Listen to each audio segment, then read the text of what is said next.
Bonsoir à tous. Il est exactement 20h. Je déclare ouverte la séance ordinaire du 9 juillet 2024. Au point 2, en 2.1, l'approbation du procès verbal de la séance ordinaire du 4 juin 2024. Tous les conseillers en ont eu connaissance. Il y avait des points à discuter, c'était fait. Un proposeur, un secondeur pour accepter le procès verbal. M. Cloutier propose. M. Soulière seconde. Tout le monde est d'accord. Accepté à l'unanimité. Au point 3, correspondance, rien spécial. Au point 4, en administration générale, le rapport du maire. C'est pas trop long, je pense que je vais vous en faire lecture. Le rapport du maire pour les faits saliants de 2023. Les principales forces de la municipalité de Sainte-Geneviève sont le pont couvert Grand-Champ, la halte routière, le sentier Sainte-Philomène, le parc Jean-Louis Poulette, la bibliothèque Léopold-Desrosiers, le chemin Grande-Côte et le rang de la Rivière-Bayonne-Nord, qui sont reconnus pour les grandes maisons ancestrales. Les états financiers 2023 ont été préparés par le vérificateur externe BCA, comptable professionnel agréé. Les états révèlent un excédent de fonctionnement de l'exercice à des fins fiscales de 637 352 $. Le salaire des membres du conseil s'établit comme suit. Le salaire du maire, c'est un montant de 24 762,40 $, plus une allocation de 12 381,20 $, pour un total de 37 143,60 $. Chaque conseiller, un montant de 8 254,13 $, plus une allocation de 41,27,07 $ pour un montant total de 12 381,20 $. Le maire a reçu aussi de la MRC de Dautrey un montant de 6 671,44 $, plus une allocation non imposable de 3 335,75 $ pour un total de 10 719 $. Aucun autre membre du conseil n'a assisté à une séance de la MRC de Dautrey en 2023. Résumé de quelques réalisations durant l'année 2023, l'agrandissement une porte au garage municipal, remplacement d'une section de la conduite d'aqueduc et de l'égout sanitaire sur le chemin Grande-Côte, l'installation d'un gazebo au pont Grand-Champ et l'événement de la fête des neiges en février. La municipalité était à l'affût concernant l'économie d'eau potable et on a ajusté notre règlement en conséquence.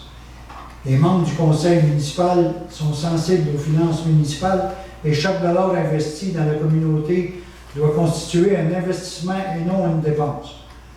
Les membres du conseil continueront de respecter les budgets adoptés et feront tout leur possible afin de préserver les demandes de subventions afin d'aider à supporter différents projets à venir. C'est le rapport du maire pour 2023. En 4.2, Conseil local du patrimoine, nomination. On sait que les membres du Conseil local du patrimoine sont M.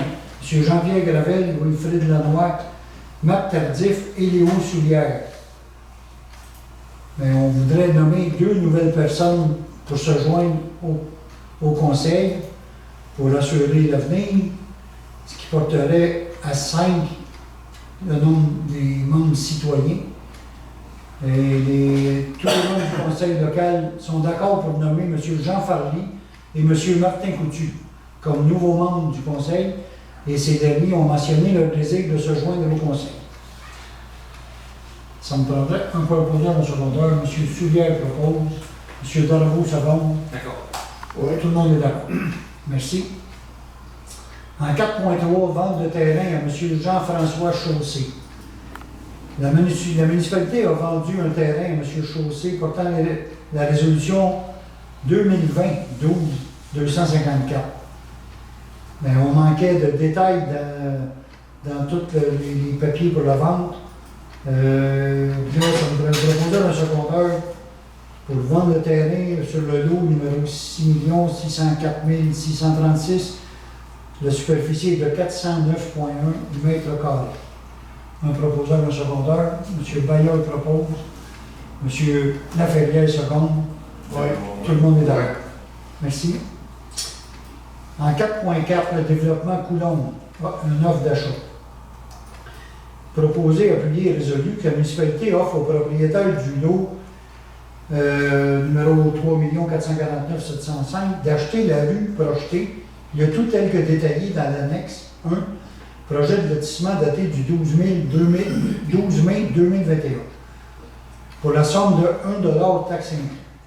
La présente résolution est conditionnelle à l'obtention du CA du ministère de l'Environnement et que le règlement sur l'encadrement d'activités en fonction de leur impact sur l'environnement soit respecté. Les frais d'arpentage géomètre et du notaire sont payés par le vendeur. Un proposeur, un secondeur, M. Cloutier avec M. Soulière. M. Burel, d'accord. À droite, tout le monde est d'accord. Accepté à l'unanimité. En 4.5, les taxes de la Sûreté du Québec. Demande de révision sur la loi de la fiscalité municipale. C'est une demande d'appui de la municipalité d'Upton pour, parce qu'on sait que le gouvernement du Québec peut introduire des taxes sur les services sur la Sûreté du Québec et que Sainte-Geneviève demande formellement au gouvernement du Québec une révision de la loi sur la fiscalité municipale relative aux services policiers afin de revoir à la baisse la charge fiscale aux municipalités pour le financement de la Sûreté du Québec. Un proposeur, un secondeur. Tout le monde est d'accord. M. Bayer propose, M. Laferrière seconde. Oui. À gauche, tout le monde est d'accord. Merci. En 4.6, les sacs gourmands. La municipalité a adopté la résolution, je vous fais grâce du numéro, attendu qu'un délai supplémentaire est nécessaire pour finaliser les ententes requises permettant au règlement de la poursuite intentée par les sacs gourmands. Puis que l'autorisation d'utilisation d'un maximum de 4 millions de gallons d'eau par année soit reconduite jusqu'au 27 janvier 2025. Il faudrait retourner en cours aux 6 mois parce qu'on n'a pas encore signé l'entente avec Berthierville. Nous, Sainte-Geneviève, on sait qu'on a une entente avec Berthierville et Saint-Ignace aussi pour l'utilisation de l'eau potable. Puis on a eu le hockey pour alimenter les serres gourmands pour 4 millions de gallons par année. On a eu le hockey verbal de la municipalité de Berthierville, mais on est encore, ça fait 3 ou 4 fois que je demande une rencontre pour finaliser ce dossier-là. Puis c'est pas, on n'a pas eu le temps encore, donc on veut reporter, on ne veut pas retourner en cours, donc on demande à nos avocats le report jusqu'au 27 janvier 2025. Proposeur secondaire, M. Laferrière, avec M. Il y a le ami. M. Burel. Ouais. Merci. Tout le monde est d'accord. 4.7. Renouvellement d'adhésion à Québec municipal. C'est une adhésion annuelle à Québec municipal pour un montant de 325 $ à chaque mois. Tous les conseillers reçoivent Québec municipal par Internet. Et tout ce qui concerne les municipalités, on peut avoir beaucoup de renseignements dans ça. C'est 325 $ par année, et on pense que ça vaut la peine de renouveler l'abonnement. Un proposeur, un secondaire encore, M. Darvaux, M. Bayer. Tout le monde est d'accord? Merci, messieurs. Ensuite, en 4.8, adhésion à MUNI ou MUNIS. Je pense qu'on dit MUNIS. MUNIS, c'est un tableau de bord en gestion municipale. Nos DG nous demandent d'adhérer à cette plateforme pour un montant de 405 $. Il y a beaucoup d'informations, ça va faciliter leur travail beaucoup. À 405 $ par année, ça vaut la peine. Mme Plourde propose dans pas droit, M. Burel propose, M. Cloutier second. Tout le monde est d'accord, merci. En 4.9, la salle du conseil municipal d'autorisation. Il s'agirait d'autoriser la directrice générale et greffier trésorière à procéder aux dépenses nécessaires pour un montant maximum de 10 000 $ plus les taxes pour le réaménagement de la salle ici. Des bureaux, des lumières, un tableau là. Puis ce qu'on trouve bien mal commode, c'est qu'il n'y a pas d'électricité dans notre bureau. On est obligé de traîner des fils par terre. Fait que tant qu'à rénover, on va se mettre en page un peu. On va avoir des prises sur le bureau. Un proposeur, un secondaire, M. Soulière avec M. Cloutier. Tout le monde est d'accord d'accepter à l'unanimité. En 4.10, autorisation de signature d'entente tripartite pour le programme de supplément au loyer Québec. Attendu que Sainte-Geneviève a été saisie d'une demande de contribution dans le cadre du programme supplément au loyer d'urgence, l'entente tripartite à intervenir c'est avec l'ORH, l'Office régional d'habitation de la MRC, et la Société d'habitation du Québec relative à une demande au programme de supplément de loyer. Ça nous coûterait 10% des coûts de la demande. Tout le monde est d'accord à accepter ça. En proposant M. Darvaux avec M. Sullier, oui, M. Sullier qui est président de notre ORH pour la municipalité. Ouais. Merci. À droite, merci. Tout le monde est d'accord. On passe au point 5, la trésorerie. Approbation des comptes payés et à payer. Proposer à prier résolu d'approuver la liste des factures payées au mois de juin pour un montant de 57 228,89. Autoriser le paiement des factures présentées pour un montant de 261 522,82 et d'autoriser le paiement des salaires bruts et des gains non imposables pour un montant de 53 382 $. Un proposeur, un secondeur, M. Burel, M. Laferrière. Tout le monde est d'accord? Ouais. Accepté à l'unanimité. Encore là, toutes ces dépenses-là sont regardées chaque semaine par tous les conseillers. Puis quand il y a des éclaircissements, on le fait avant la tenue de l'Assemblée générale. En 5.2, dépôt du rapport des revenus et dépenses. Un proposeur, un secondeur pour accepter le dépôt du rapport des revenus. M. Cloutier propose, secondé par M. Bailleur. D'accord. Alain, c'est bon? D'accord. Tout le monde est d'accord. Merci. Au point 6, aux travaux publics. En 6.1, le rang de lance. Accepter la soumission de Fortier datée du 5 juin, portant le numéro, je vous en fais grâce, d'une somme de 4 765,66 plus les taxes pour une extrémité de Ponceau et son transport concernant les travaux de réfection de canalisation du rang de lance, qui en passant devrait se faire, les travaux devraient s'exécuter début août. Peut-être la dernière semaine de juillet, mais surtout début août. En proposant un secondaire, M. Burel avec M. Sulière. Oui. Oui. Merci, monsieur, tout le monde est d'accord. En 6.2, réfection de la rue Coulombe. Mandater les services EXP. Il s'agirait d'entériner la décision prise par le maire et la directrice générale à l'effet de mandater les services EXP pour le contrôle qualitatif des matériaux dans le cadre des travaux exécutés sur la rue Coulombe. Les travaux sont exécutés, puis en passant, très beau travail, tout le monde en est bien content. M. Burel, d'accord? M. Soulier? Oui. Accepté. Oui. Tout le monde est d'accord, accepté à l'unanimité.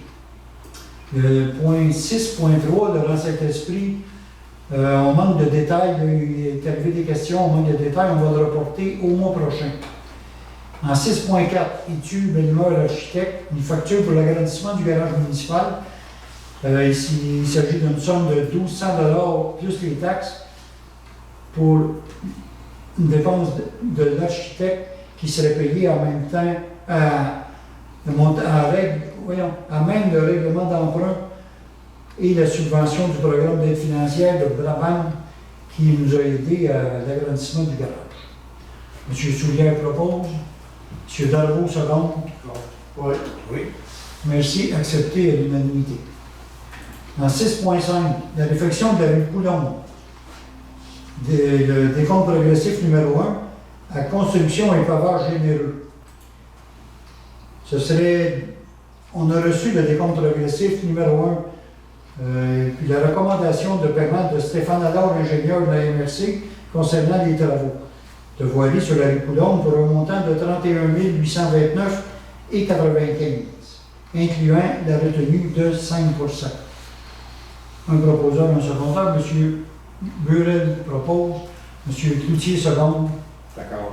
À droite, tout le monde est d'accord. Merci à tous. En 6.6, le club motoneige Carcan. Il s'agirait de faire une réflexion, je pense à une réflexion générale du pont des Cascades. On a reçu une demande du Club de motoneige le 25 juin dernier. Ça concerne une demande d'autorisation à la MRC et à la municipalité pour remplacer la structure du pont des Cascades qui s'avère être un danger imminent autant pour les motoneigistes que pour l'environnement. Monsieur Stéphane Allard, l'ingénieur de la MRC, confirme que le projet est conforme à la réglementation de la MRC. Donc, la municipalité autorise le club de motoneige Carcan à réaliser les travaux de réparation du pont, de tout tel que présenté. Puis du pont de Montagnard, c'est pas le pont de Cascades. Pardon? Faut que ce soit bien clair, c'est le pont de Montagnard, c'est pas le pont du rang des Cascades. Non, c'est le pont de motoneige du Carcan. Oui, non, ça, parce qu'on... Oui, c'est bien entendu. Proposé par M. Bayard avec M. Darvaux. D'accord. Oui. Accepté à l'unanimité. Au point 7.0, hygiène du milieu, rien de spécial, en urbanisme et environnement. Au point 8, en urbanisme et environnement, 8.1, l'adoption du règlement 702-2024 concernant la loi modifiant les dispositions législatives en matière d'habitation, c'est-à-dire le projet de loi 31. Proposé, appuyé et résolu d'accepter notre règlement. Le but de notre règlement, c'est de nous soustraire des pouvoirs prévus en vertu du projet de règlement 31, dans notre article 2 de notre réglementation. OK? En proposant le second, M. Soulière propose, M. Laferrière seconde. Oui. Tout le monde est d'accord? Encore accepté à l'unanimité. Ensuite, en 8.2, un avis de motion, le projet de règlement 703-2024, modifiant le règlement 321 de la Régie générale des règlements d'urbanisme. Monsieur, je crois que c'est M. Darvaux qui donne l'avis de motion. M. Darvaux donne l'avis de motion. En 8.3, le dépôt et la présentation du projet de règlement 703-2024. M. Darvaux dépose le projet de règlement de manière à ajouter des dispositions relatives à la délivrance d'une attestation de conformité pour l'installation septique par un professionnel autorisé. Le dépôt de présentation est fait par M. Darvaux. Ça prend-tu un second, ça soit écrit, non? Non. On passe en 8.4. 8.4, les cotes de crue le long du fleuve Saint-Laurent à Saint-Barthélemy, un appui. Considérant la demande de la municipalité de Saint-Barthélemy par la résolution concernant les cotes de crue le long du fleuve Saint-Laurent à Saint-Barthélemy, considérant que le sujet est un enjeu beaucoup pour la municipalité de Saint-Barthélemy qui a entrepris des démarches depuis 2016, telles que la demande d'une étude hydrologique pour la révision des cotes de crue, le dépôt de cette étude hydrologique à la MRC afin de régionaliser cet enjeu, et le partage de cette étude aux municipalités limitrophes au Saint-Laurent, considérant que le Conseil de Saint-Barthélemy est d'avis qu'il est approprié de poursuivre les démarches dans ce dossier, on nous demande un appui. Je pense qu'il faut être d'accord. On va envoyer ça aussi à Mme Caroline Proulx, députée de la région de la Nodière, et à la MRC de Daudet. Un proposeur de secondaire, M. Bayard propose, avec M. Soulière en seconde, à gauche. Oui. Tout le monde est d'accord, accepté à l'unanimité. Au point 9.0, sécurité publique, service d'incendie, rien de spécial. Au point 10, loisirs et culture. En 10.1, remboursement et autorisation pour le hockey mineur et patin artistique. La municipalité accepte de rembourser à ses résidents de moins de 18 ans le montant supplémentaire facturé par la ville de Berthierville aux non-résidents pour les activités de loisirs. On le fait depuis beaucoup d'années, puis on était à 600 $. On rembourse la différence, on rembourse 50% des frais de la différence avec Berthierville, jusqu'à un maximum de 600 $ depuis quelques années. Puis là, Berthierville nous a avisé que tous les utilisateurs vont monter de 150 $. Nous, on en a une quarantaine, parce qu'on parle tout le temps des moins de 18 ans. Je pense qu'on a une quarantaine d'utilisateurs de moins de 18 ans. Puis après discussion, le conseil a décidé de monter de 150 $, d'absorber le 150 $ d'augmentation de Berthierville pour les frais d'aréna. Donc, pour chacun des participants mineurs résidant sur notre territoire jusqu'à un montant total de 750 $. Un proposeur, un secondeur. M. Burel propose, M. Cloutier seconde, D'accord. On va voter contre. M. Bailleur est contre. Qu'il soit noté au procès verbal, merci. En 10.2, la fête des neiges, une demande de subvention. Attendu que la fête des neiges est une fête citoyenne qui a lieu annuellement dans la municipalité de Sainte-Geneviève, attendu que la municipalité souhaite déposer le projet de la fête des neiges au programme d'appui aux projets et aux événements récurrents afin d'obtenir une subvention. Que la municipalité autorise la directrice générale au dépôt du projet de la fête des neiges au programme d'appui au projet des événements récurrents à la MRC. Je pense qu'on s'attend à une subvention de 1 000 $ de la part de la MRC. Évidemment, tout le monde va être d'accord. M. Cloutier propose, M. Soulière seconde, M. Burel est d'accord, évidemment. M. Burel s'occupait de la fête des neiges depuis quelques années. Mais pour l'année 2025, il va y avoir 3 nouveaux qui vont s'en occuper, M. Soulière, M. Cloutier et M. Darvaux. 3 pour m'en remplacer un. Ouais. Ils se mettent à 3 pour remplacer M. Burel. Ensuite, c'est que ça c'est fait, ça c'est fait. On en est rendu à autre sujet, un rien de spécial. Non. Période de questions. C'est tout. Une proposition. M. Laferrière propose la fermeture de l'Assemblée, secondée par M. Darvaux. Tout le monde est d'accord? Merci et à la prochaine.